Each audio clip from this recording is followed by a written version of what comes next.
प्रिय विद्यार्थियों, आज हम 5वीं कक्षा का अभ्यास 3 वह क्या है इस पाठ के बारे में हम अध्ययन जानकारी प्राप्त करेंगे। अभ्यास 3 वह क्या है पहचानिए और उत्तर लिखिए। तो नीचे दी गई शब्दों के अर्थ क्या है समझने के बाद जो इस अभ्यास में 10 चित्र दी गई है, चित्रों के सामने जो प्रश्न है, प्रश्न के नीचे जगह खाली है, वहां हमें उत्तर लिखना है ಅಂತಂದ್ರೆ ಇದರ ಅರ್ಥ ಕನ್ನಡದಲ್ಲಿ ಅಭ್ಯಾಸ 3 ಇದು 5ನೇ ವರ್ಗದ ವಿದ್ಯಾರ್ಥಿಗಳಿಗಾಗಿ ಅಭ್ಯಾಸ ಮಾಡತಕ್ಕಂತ ಪಾಠ। ಹಾಗಾದ್ರೆ ಈ ಪಾಠ ಯಾವುದು ಅಂತಂದ್ರೆ ವಹ ಕ್ಯಾ ಹೈ। ಅಭ್ಯಾಸ 3 ವಹ ಕ್ಯಾ ಹೈ। अभ्यास 3 वह क्या है। तो वह क्या है इस अभ्यास का अर्थ ए होते हैं कन्नड़ में अदु एनु।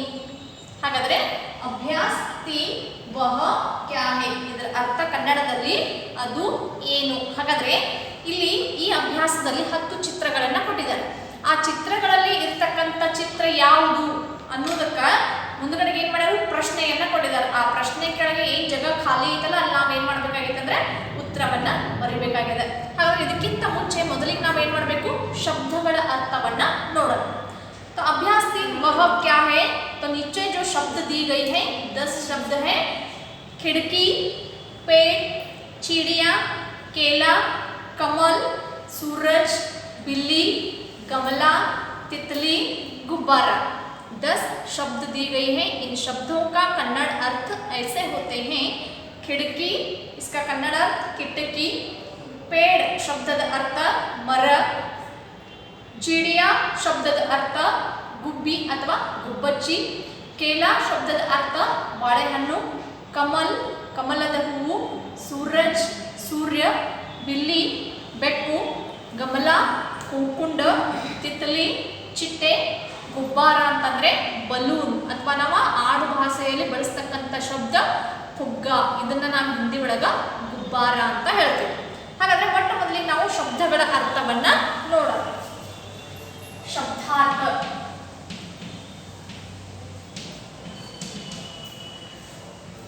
ಮೊದಲನೇ ಶಬ್ದ खिड़की, खिड़की किटकी।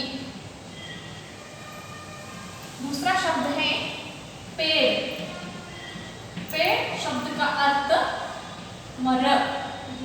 नंबर 3 शब्द है चिड़िया, चिड़िया शब्द का कन्नड़ अर्थ गुब्बी। नंबर 4 का जो शब्द है केला, केला शब्द का कन्नड़ अर्थ बाಳೆಹಣ್ಣು। और नंबर 5 का शब्द है कमल, कमल कमलದ ಹೂವು अथवा कमल। नंबर 6 का शब्द है सूरज, सूरज शब्द का कन्नड़ अर्थ सूर्य। नंबर 7 बिल्ली, बिल्ली शब्द का कन्नड़ अर्थ बेक्कु। और नंबर 8 का शब्द है गमला, गमला हूकुंड। और नंबर 8 का शब्द होने के बाद जो नंबर 9 का शब्द है तितली, तितली शब्द का कन्नड़ अर्थ चिट्टे। और नंबर 10 का शब्द है गुब्बारा, गुब्बारा शब्द का कन्नड़ अर्थ बलून। ಈ ಅಭ್ಯಾಸದಲ್ಲಿ ಮೊಟ್ಟ ಮೊದಲಿಗೆ ನಾವು ಅಭ್ಯಾಸ ಮಾಡತಕ್ಕಂಥದ್ದು ಶಬ್ದಾರ್ಥ, ಶಬ್ದಗಳ ಅರ್ಥ। ಹಾಗಾದ್ರೆ खिड़की ಶಬ್ದದ ಅರ್ಥ ಕಿಟಕಿ, पेड़ ಮರ, ಚಿಡಿಯಾ ಗುಬ್ಬಿ, केला ಬಾಳೆಹಣ್ಣು, ಕಮಲ್ ಕಮಲದ ಹೂವು, सूरज सूर्य, बिल्ली ಬೆಕ್ಕು, गमला ಹೂಕುಂಡ, ತಿತ್ಲಿ, ಚಿಟ್ಟೆ, ಗುಬ್ಬರ, ಬಲೂನ್. ಈ ರೀತಿ ಅಭ್ಯಾಸ 3 ವಹ ಕ್ಯಾ ಹೇ ಈ ಪಾಠದಲ್ಲಿ ಇಷ್ಟು ಶಬ್ದಗಳ ಅರ್ಥ. ಇನ್ನು ಶಬ್ದಗಳ ಅರ್ಥ ಆದ್ಮೇಲೆ ಇನ್ನು ವಾಕ್ಯದ ಕಡೆಗೆ ಹೋಗೋಣ. तो वह क्या है अभ्यास में जो चित्र दी गई है, चित्र है 10 चित्र. तो चित्र के सामने प्रश्न है, प्रश्नों के नीचे हमें उत्तर लिखना है. तो पहला चित्र में कौन सा चित्र है? एक खिड़की का चित्र है. दूसरे चित्र में एक पेड़ का चित्र है और तीसरे चित्र में एक चिड़िया का चित्र है.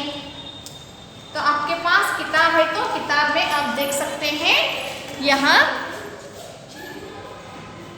अभ्यास 3 वह क्या है, पहचानिए और उत्तर लिखिए.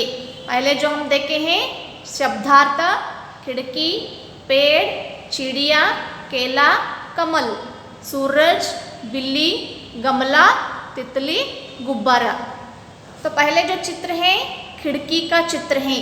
तो वह इसके सामने जो वाक्य दी गई है तो वाक्य है वह क्या है, वह खिड़की है. और दूसरा चित्र है पेड़ का चित्र. तो कौन सा पेड़ है, वहाँ वह क्या है ऐसा प्रश्न दी गई है.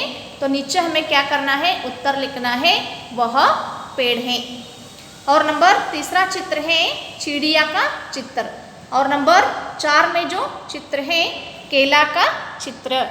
और नंबर 5 में जो है कमल का चित्र.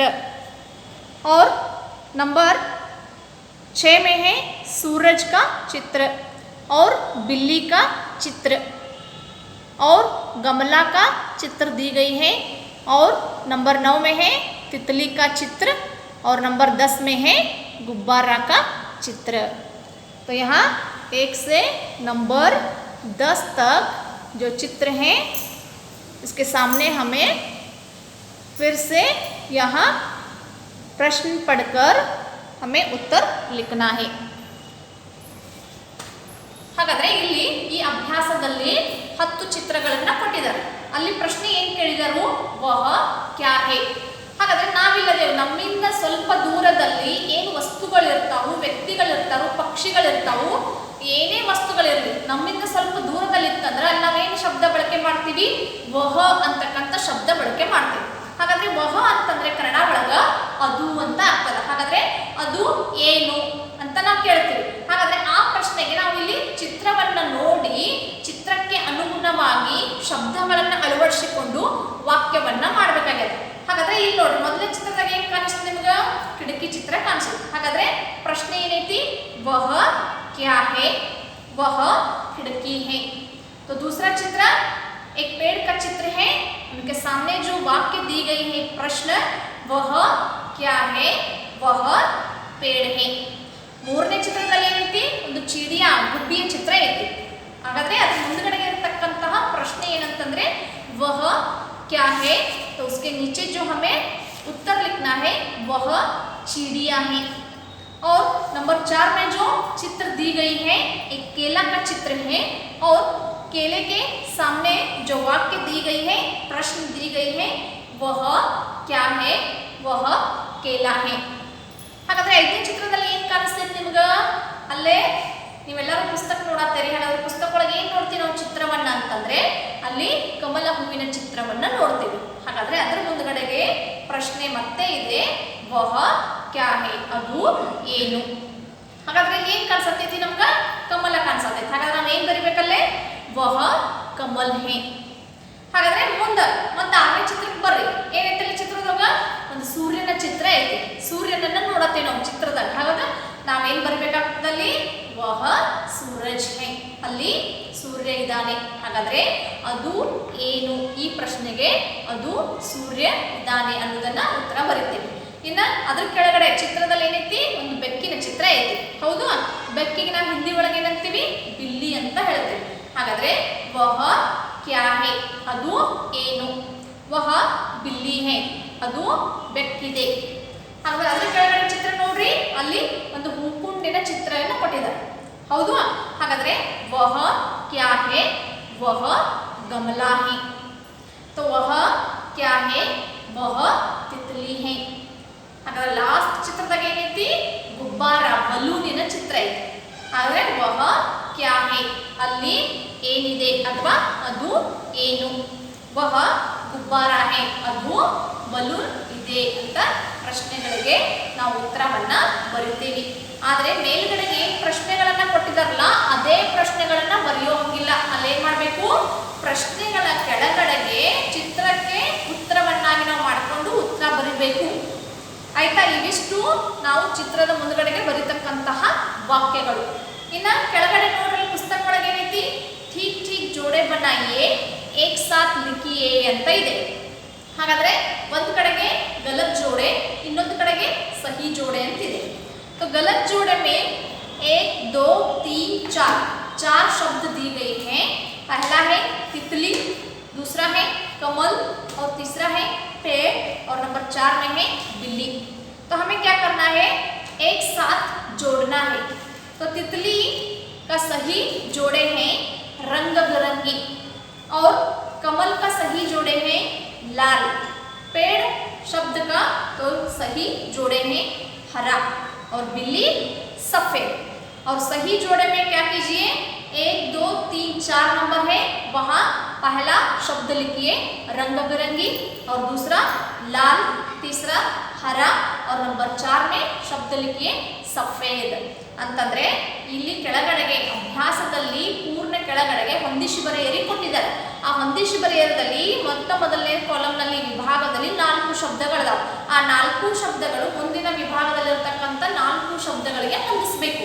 ಹಾಗಾದ್ರೆ ತಿತ್ಲಿ ಅಂತಂದ್ರೆ ಚಿಟ್ಟೆಗಳು ಹೆಂಗಿರ್ತಾವು ವಿಧವಾದ ಬಣ್ಣಗಳಿಂದ ಕೂಡಿರ್ತಾವೆ. ಹಾಗಾಗಿ ನಾವು ಎಲ್ಲಿ ಜೋಡಿಸ್ಬೇಕು ರಂಗ ಬಿರಂಗಿ ಅಂತಕ್ಕಂಥ ಶಬ್ದಕ್ಕೆ ಜೋಡಿಸ್ಬೇಕು. ಆಮೇಲೆ ಕಮಲ್ ಯಾವ ಬಣ್ಣ ಇರ್ತದ ಕೆಂಪು. ಹಾಗಾಗಿ ನಾವು ಲಾಲ್ ಅಂತಕ್ಕಂಥ ಶಬ್ದಕ್ಕೆ ಜೋಡಿಸ್ಬೇಕು. ಮೂರನೇದ ಪೇಡ್ ಅಂತಂದ್ರೆ ಮರ ಹಸಿರು ಬಣ್ಣದ ಇರ್ತದೆ. ಹಾಗಾಗಿ ನಾವು ಏನ್ ಮಾಡ್ಬೇಕು ಪೇಡ್ ಶಬ್ದವನ್ನ ಹರ ಶಬ್ದಕ್ಕೆ ಜೋಡಿಸ್ಬೇಕು. ಆಮೇಲೆ ಬಿಲ್ಲಿ ಬೆಕ್ಕು ಬಿಳಿನು ಮತ್ತೆ ಕಾಲ ಕಪ್ಪು ಕರಿ ಎರಡು ಬಣ್ಣವನ್ನ ಹೊಂದಿರ್ತದೆ. ಆದ್ರೆ ಇಲ್ಲಿ ನಮಗೇನ್ ಕೊಟ್ಟಿದ್ದಾರೆ ಸಫೇದ್ ಅಂತ ಕೊಟ್ಟಿದ್ದಾರೆ. ಇಲ್ಲಿ ಸಫೇದನ್ನ ಜೋಡಿಸ್ಬೇಕು. ಮತ್ತೆ ಎರಡನೇ ವಿಭಾಗದಲ್ಲಿ ಏನ್ ಮಾಡ್ರಿ ಸಹಿ ಜೋಡೆ ಒಳಗ ಮೊದಲನೇ ಶಬ್ದ ರಂಗ ಬಿರಂಗಿ ಅಂತ ಬರೀರಿ, ಎರಡನೇದು ಲಾಲ್ ಅಂತ ಬರೀರಿ, ಮೂರನೇದು ಹರ ಅಂತ ಬರೀರಿ, ನಾಲ್ಕನೇದು ಸಫೇದ್ ಅಂತ ಬರೀರಿ. ಇವಿಷ್ಟು ಹೊಂದಿಸಿ ಬರೆಯಿರಿ ಇದರಲ್ಲಿ ಬರತಕ್ಕಂತಹ ಶಬ್ದಗಳು. ಹಾಗಾದ್ರೆ ಅಭ್ಯಾಸ 3 ವಹ ಕ್ಯಾ ಹೈ ಈ ಅಭ್ಯಾಸದಲ್ಲಿ ಮೊದಲಿಗೆ ಶಬ್ದಗಳ ಅರ್ಥವನ್ನ ನೋಡೇವೆ. ಏನು ಶಬ್ದಗಳು ಕಿಟಕಿ, ಕಿಟಕಿ, ಪೇಡ್ ಮರ, ಚಿಡಿಯ ಗುಬ್ಬಿ, ಕೇಲ ಬಾಳೆಹಣ್ಣು, ಕಮಲ ಸೂರಜ್ ಸೂರ್ಯ, ಬಿಲ್ಲಿ ಬೆಕ್ಕು, ಗಮಲ ಹೂಕುಂಡ, ತಿತಲಿ ಚಿಟ್ಟೆ, ಗುಬ್ಬಾರ ಬಲ್ಲು. ಇವು ಶಬ್ದಗಳ ಅರ್ಥ.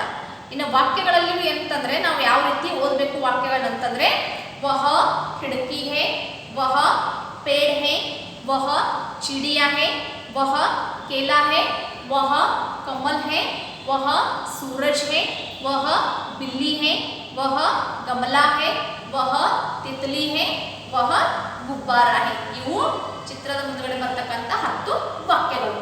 ಇನ್ನ ಹೊಂದಿಸಿ ಬರೆಯಿರಿ ಒಳಗ ತಿತಲಿ ರಂಗಬಿರಂಗಿ, ಕಮಲ್ ಲಾಲ್, ಪೇಡ್ ಹರ, ಬಿಲ್ಲಿ ಸಫೇದ್. ಇದಿಷ್ಟು ಈ ಅಭ್ಯಾಸದಲ್ಲಿ ಬರ್ತಕ್ಕಂತಹ ನಾವು ಅಭ್ಯಾಸವನ್ನ ಏನ್ ಮಾಡಬೇಕಾಗಿದೆ ಅನ್ನೋದನ್ನ ನಾವು ನೋಡಿದ್ವಿ. ಮೊದಲು ಶಬ್ದಾರ್ಥ ನೋಡಿದ್ವು, ವಾಕ್ಯಗಳು ನೋಡಿದ್ವು, ಹೊಂದಿಸಿ ಬರೆಯೋದು ನೋಡಿದ್ವಿ.